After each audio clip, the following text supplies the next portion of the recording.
પેરાલિમ્પિકમાંથી લોકો main stream ઓલિમ્પિક્સમાં આવ્યા છે. તમને આશ્ચર્ય થશે, ગઈકાલના ટાઈમ્સ ઓફ ઇન્ડિયાના એક રિપોર્ટમાં તમે વાંચજો કે નાઉ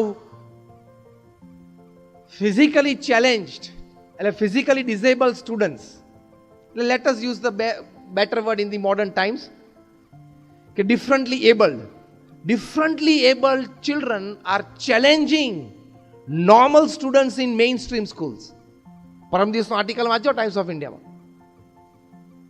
કારણ કે ડિફરન્ટલી એબલ્ડ હોય એનામાં એકાદ વસ્તુની ખોટ હોય ને એટલે એના મગજમાં ચેલેન્જ, એક કંઈક કરી દેખાડવાની ભાવના કે why everybody ahead of me, let me go, એ જે આવી જાય છે ને જબરજસ્ત એનર્જી ઉત્પન્ન થાય છે.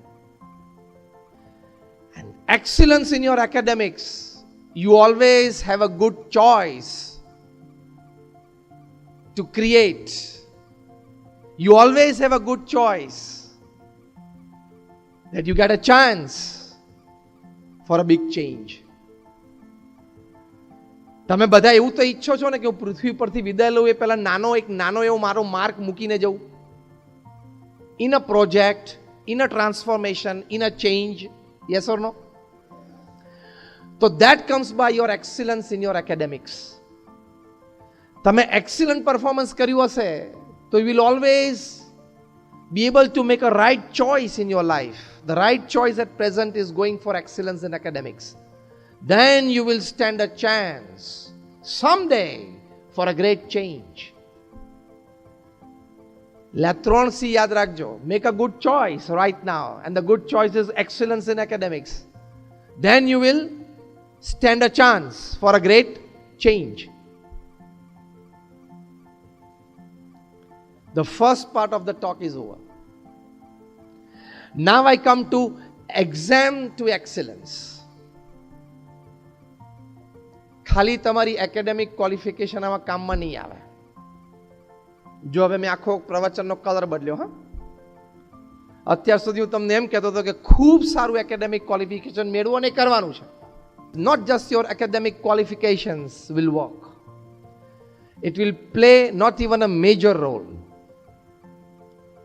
Beyond academics, there are many things that you need to learn, you need to develop, and you need to excel so as to go for excellence in everything in your life. એ ઘણી બધી વસ્તુઓ છે. એમાં પહેલી મોટી વાત છે is your skills. From exam to excellence, the bridges, skills. તમારી પાસે ટેકનિકલ નો-હાવ હોય પણ ઘણી બધી બીજી બધી સ્કિલ્સ જોશે. હાર્ડ સ્કિલ્સ પણ જોશે અને સોફ્ટ સ્કિલ્સ પણ જોશે. Hard skills is your experience, hard skills is your achievements. Soft skills is your personality, is your attitude, is your behavior, is your soft skills. ઘણી વખત હું હસતા હસતા કહું છું કે બહુ જ સારી ટેકનિકલ સ્કિલ્સ હોય પણ technical skills are ruled by people with hard and soft skills. Good academics is ruled by good skills. અમેરિકામાં સિલિકોન વેલીમાં, કેલિફોર્નિયામાં બધા આઈટી પ્રોફેશનલ્સ કામ કરે છે. આપણને આનંદ થાય અને ગર્વ થાય કે મારા પરિવારમાં મારા એક કઝિન બ્રધર છે, મારા એક સિસ્ટર છે, મારો એક બ્રધર છે ત્યાં સિલિકોન વેલીમાં at San Jose. He is an engineer and he has a pay of wonderful pay, $110,000 USD, $1,10,000 પગાર છે. It's good. પણ એના જેવા 500 જણાને પગાર જે વ્યક્તિ આપે છે, જેને કંપની ખોલી છે, એ પાછો બીકોમ નથી હોતો. Americans are very smart managers. That is why they rule the world. આપણને અહીંયા કહ્યું હોય ને કે હું તને 10 વ્યક્તિ આપું છું, કંઈક કામ કરતો અહીંયા, તો તને એમ થાય કે હવે અહીંયા તો બીજું શું કામ છે, કંઈ છે નહીં. અને તમે અમેરિકનને એમ કહો ને કે 10 વ્યક્તિ આપ્યું છે, એને કંઈક કામ આપતો, તો 2 જણાને એમ કે આ રો વાઇઝ માણસ ગણી કાઢતો કેટલા છે. પછી બીજા 2 જણાને એમ કે આ સ્ક્રીન હજી થોડી 2 ફૂટ આમ રાખીએ કે આમ ફૂટ રાખીએ તો વિઝન કેટલું ક્લિયર વધે છે એ જરા ચેક કરતો. ત્રીજા જણાને એમને ઓડિયો રૂમમાં મોકલી દે કે આના સિવાય બીજા 2 માઇક્રોફોન પડ્યા છે કે નહીં જોઈ આવતો. દેશી ભાષામાં ધોળિયાને કામ સૂજે અને કામ લઈ શકે. અને આપણને કીધું કે કામ બધું બરોબર જ ચાલે.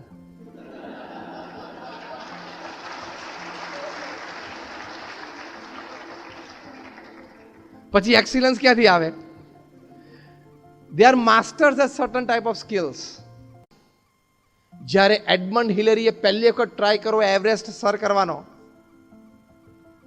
ત્યારે ન કરી શક્યા, પાછું આવવું પડ્યું. પણ પાછા નીચે બેઝ કેમ્પમાં આવીને એમણે સરસ વાત કરી. એમને એવરેસ્ટ સામે જોઈને એવરેસ્ટને ચેલેન્જ આપી કે I will come again, I will scale, I will stand on top of you, because હવે જે વાક્ય બોલ્યા છે ને અદ્ભુત બોલ્યા છે. It is written down in golden letters in history. Edmund Hillary બોલેલા, because as a mountain you cannot grow, as a human being I can.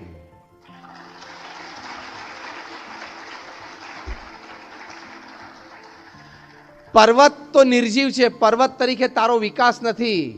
હું સજીવન છું, મનુષ્ય તરીકે મારો વિકાસ છે જ. I will come again, I will conquer, and he did it. પછી એમણે રસ્તો શરૂ કર્યો એટલે આજે તો ત્યાંય ટોળું થઈ ગયું છે.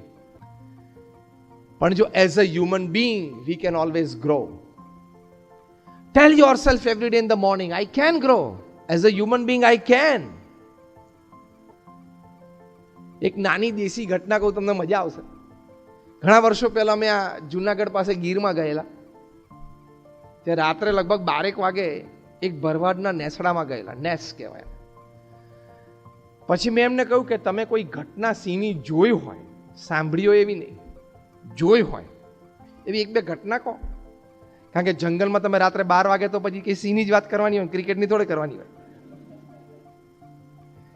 એટલે એમણે મને વાત કરી કે હું એક દિવસ ઢોર ચરાવતો હતો અને સિંહને સિંહણ નજીક આવ્યા એટલે એની આંખો પરથી અમને ખબર પડી જાય કે અત્યારે ભૂખ્યા છે ને શિકાર કરશે. એટલે મેં મારા ઢોરને તો નેસની અંદર મૂકી દીધા, પણ સિંહે મારો પીછો કર્યો.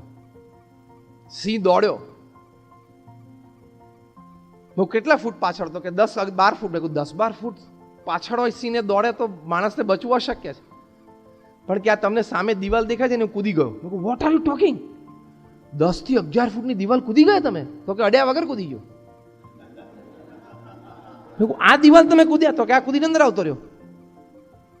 My God. મેં કહ્યું હવે કૂદી શકો? તો કે ના. મેં કેમ? સિંહ પાછો પડવો હોવો જોઈએ.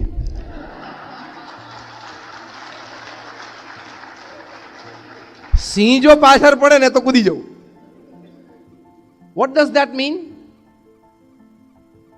When it comes to survival, tremendous amount of energies that are within you, which God has gifted you, nature has put in you, it comes out to the fore. It expresses itself. એમ તમે પણ એક છે ને survival instinct ઉપર આવી જાઓ કે જો હું ખૂબ સારું નહીં ભણું, if I don't have excellence in my exams, my academic career and my life, I will not be able to survive at the topmost level where I want to. પ્રમુખ સ્વામી મહારાજ જે BAPS સંપ્રદાયમાં આ સંસ્થાના, જે સંસ્થામાંથી હું આવું છું, એના સર્વે 65 વર્ષ સુધી he was the president. He had very less formal education. He was just 5th standard pass. પણ એમની પાસે જે હાર્ડ સ્કિલ્સ અને સોફ્ટ સ્કિલ્સ હતી ને, that is why we educated 1300 youngsters took Diksha at his hands. That is why he could grow the organization to this level. Comparatively, it is easy to grow a corporate than an NGO of this class. હું જે સંસ્થામાંથી આવું છું, BAPS Swaminarayan સંસ્થા is one of the largest organizations in the world. દુનિયાની પ્રથમ 10 સંસ્થામાંની એક સંસ્થા છે. તમે અટલાદરામાં મોટું મંદિર જોયું હશે. Just raise your hands. Yes or no? હા, બધાય ત્યાંથી રોડ ઉપરથી પાછા. That is 75 year old. Next year we are celebrating the platinum year of it. Any ancillary કેટલું બધું છે. સામે તમને 100 બેડની મલ્ટી સ્પેશિયાલિટી હોસ્પિટલ જોવા મળશે. એટલે આવા એન્સિલરી બીજા 7 યુનિટ્સ છે along with the main campus. આવા નાના મોટા 1300 કેમ્પસીસ પ્રમુખ સ્વામી મહારાજે સિંગલ હેન્ડેડલી ઊભા કર્યા. 1300 હા, અને સક્સેસફુલી એડમિનિસ્ટર કર્યા. 5 ધોરણ ભણેલા હતા,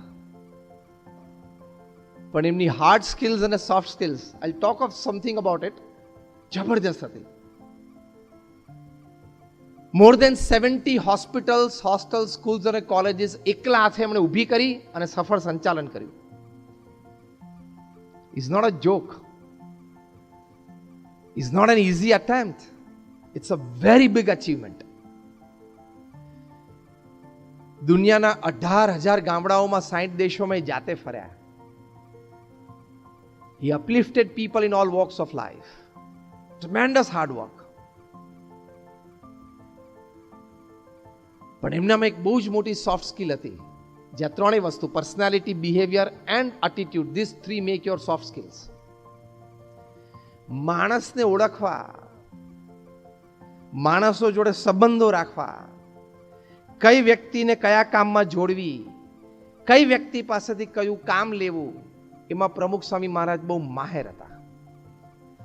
Above your technical and academic qualifications that you have already excelled in and you need to excel, you will need these soft skills for your excellence from your academic careers on the course ahead. Le exams to excellence ma, the first important bridge is your skills.